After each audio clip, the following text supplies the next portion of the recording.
Can I just say that this year we have gotten some pretty good and pretty addicting multiplayer games. Obviously, we've had our fair shares of just absolute duds. But I mean, we've had a lot of games that really kind of took over this year. We had games like Repo, games like Schedule 1, games like Marvel Rivals. Unfortunately, some multiplayer games just didn't hit the mark, right? There was that Remedy game that I don't think anybody played and at this point has probably double-digit players. But multiplayer games for me are always really important, not just because it gives me something new to play that's free to play with my friends, but just because multiplayer games had a huge impact on my gaming venture. I grew up only really playing multiplayer games, and honestly, if Call of Duty didn't start sucking as much as it did, I probably wouldn't be here making videos, which some of you might be, wishing Call of Duty never sucked at that point. But I just thought it would be fun to talk about another multiplayer game that has just been absolutely taking over my friend group, honestly, more than myself. I mean, hell, we even had Elden Ring Night Rain this year. That's crazy, man. Sorry, off topic. But of course, I'm talking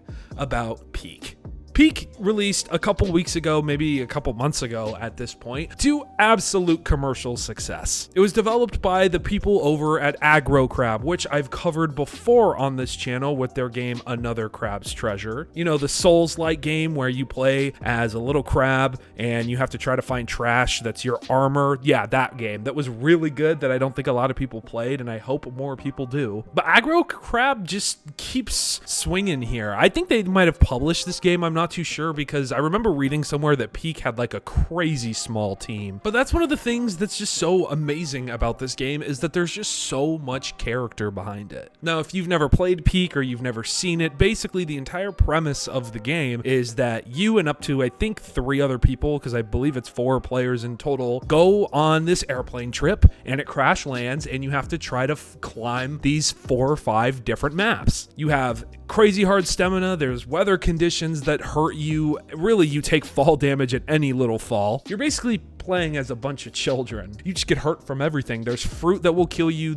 I think there's the Scoutmaster now, which is not a good enemy, by the way. Shout out to my friend who told me it was. You know who you are. It was not a good enemy, okay? Or a good mob, whatever. There's a lot of customization within the game as well. The further you go, the more expressions? I can't say that fucking word. The different ways you can change your character with outfits and color schemes and that whole jazz. The game is really emotive as well, and the characters just look so funny. I mean, this game became a meme almost overnight. But this game really had the recipe for success, and I'm glad that it's succeeding. It's made pretty well. It's wonky, but in the really good way, where when you're playing, you just feel like you're not playing a game that was given a lot of time or a lot of money, because sometimes things just don't make sense. Sometimes that saves your entire run. Sometimes it doesn't. It has an ever-changing map. I think it changes every 12 or 24 hours, something like that. Basically, the biomes shift and change, and so that way, every single day when you replay the game, you're not replaying the same game over and over. Yeah, there's going to be similarities, bro.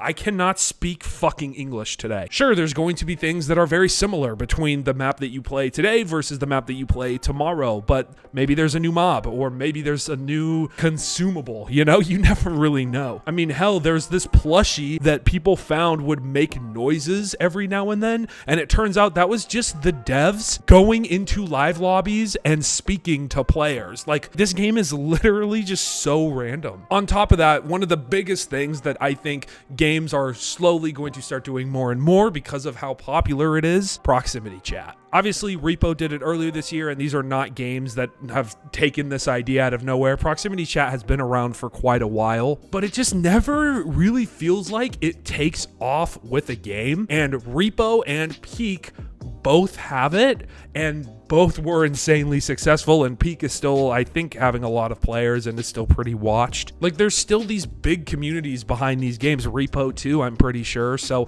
I'm glad that people are getting the chance to experience proximity chat for the first time, because I think it can really make or break a game. Like, I'm gonna be honest, Peak is not that fun if you're just sitting in a Discord lobby. Part of the fun is maybe your friend who has a little more ADHD than the rest of the group wanders off to find a suitcase space, and all of a sudden they turn around and you turn around and everybody's just lost. Obviously, when you're in like cave systems, your voice echoes. The further you are, the more echoey it is and how quiet it is, and it's just so great. I don't know, it's just really well designed in a really cheap sort of way. There's not really a lot of sound design in this game, so that's not really something that I could speak of. Same with music, but it does get really fucking hard. Like, this game can get really difficult. You can spend an hour and a half, 2 hours on a run, make it to the very end, and then fall all the way down, and you just lose the run completely. I really like that there's not like a checkpoint system. I feel like it wouldn't make the game as fun, because then there wouldn't be as many stakes, if that makes sense. I just can't believe how popular some of these multiplayer games are this year. With the opposite of that, how polar opposites some of these just absolutely failure games are to me. It's just crazy. But yeah, if you're someone who has enjoyed Peak or Repo or Schedule One or Marvel Rivals or one of these big multiplayer games that has come out this year, let me know in the comment section down below. Obviously, this video is kind of a nothing burger. I'm kind of just yapping about why I like Peak and why I think it's so fun. That's kind of this entire channel, so that's what we're gonna run with.